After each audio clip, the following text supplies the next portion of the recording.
Comedian Dave Chappelle attacked while performing on stage at the Hollywood Bowl in Los Angeles. Police identified the assailant as 23-year-old Isaiah Lee, now charged with felony assault with a deadly weapon. Police say Lee had a replica gun that could actually eject a knife, but it is unclear if he tried to use the weapon. Bail is set at $30,000. So it was a gun that identified as a knife. Was the attack a reaction to Chappelle's material, or was it inspired by the slap heard around the world at the Oscars when Will Smith slugged Chris Rock? Joining us now to discuss, host of the 13-Minute News Hour and Republican strategist Bobby Eberle, and former Nevada State GOP chairwoman Amy Tarkanian. Amy, what are your thoughts about this? Well, obviously, this individual is mentally unstable, and I think we also know that he is homeless. How he was able to sneak through the metal detectors is a concern. He has upped his security since the whole Netflix debacle. And so, you know, that's another concern. Where was his security at that moment? It's reported that there were at least 20 individuals that took him down on stage. So was this man also on some type of drugs, you know, to have that kind of strength? So there's lots of very important unanswered questions in order to keep this individual safe. And I think we're at a time now where people have become so brazen and so bold, and it's getting incredibly scary. Absolutely. Now, Bobby, you know, I think it's interesting because Dave Chappelle has widely been very public about his anti-woke beliefs. And today, after all of this happened, after the attack, he made a joke last night. Oh, it was a trans man, or it was a trans person. And of course, today he is now being attacked. Right. Condoning violence somehow doesn't seem to be quite right, but that's what it seems like all these woke mobsters are actually doing. Well, absolutely. And the reason is because they have, over the last few years especially, they have put this argument out there that the free speech from conservatives is somehow harmful to the extent that it is violence, that it is causing a person physical harm, so that their only recourse is physical harm.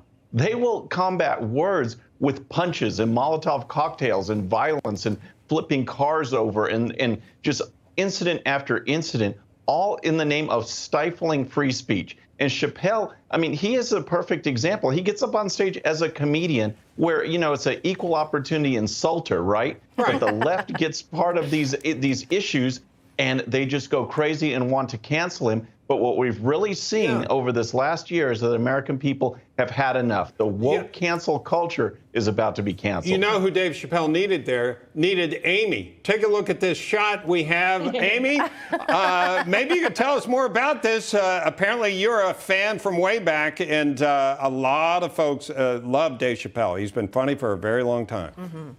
Yes, he has. In fact, that was probably about 20 to 25 years ago when my girlfriend Jenny and I went to go see his show in San Francisco. He was kind, he was hilarious, he was self-deprecating, and you're right, nobody was safe in that room. And it didn't matter religion, race, gender, he picked on you. And it was fantastic. And that's the kind of humor that I think we're all missing. Y'all need to just relax. Exactly. And if you don't like what he's saying, don't go to his show. Go to somebody else's show.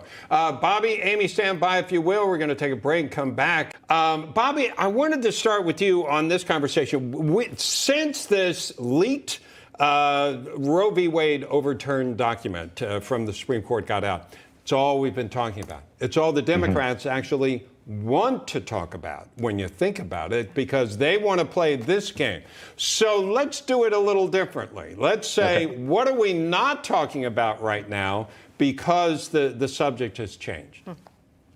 Well, a couple of major things. I mean, you have some films coming out that talk about Mark Zuckerberg getting involved in the elections and some of the behind the scenes. No one is talking about that. They're pushing aside every major thing that is going wrong in the Biden administration. Remember, just last week, we were talking about the Ministry of Truth. It's kind of funny that this issue, which talks about leaking and kind of corruption, you know, underhanded dealings, is replacing the Ministry of Truth that Biden was trying to push on us.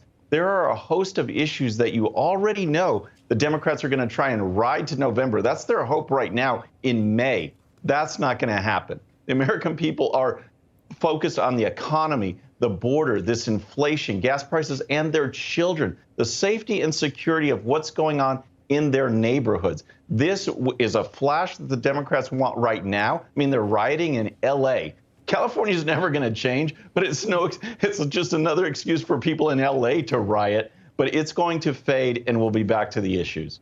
Amy, a question for you. Does this all seem like a little bit too convenient timing? I know we've touched on over the past couple days now how suddenly protesters just showed up, like as if on cue when this was leaked, and now it is that perfect smokescreen. Is it too convenient?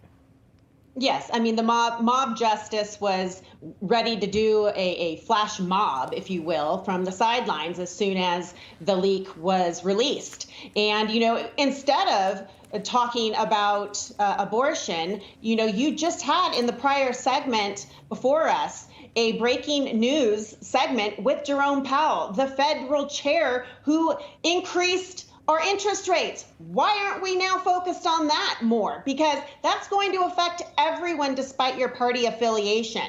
And that's why I think the timing of this it's intentional. So not only are we now not talking about the laundry list of things that were just mentioned, but we're also ignoring the fact that our pocketbooks are being spread so thin. They want us to ignore that, and they want us to focus on social issues, and they're going to try to taint the Republicans as horrible human beings because we're taking away your freedoms and your rights to choose, blah, blah, blah, when they're the ones who, in fact, up until this point, have been damaging to our freedoms and our liberties. All right. I appreciate everything you say, Amy, but the Ministry of Truth will be in touch. Okay. I expect it. Okay. Amy Tarkanian, Bobby Everly, thank you so much.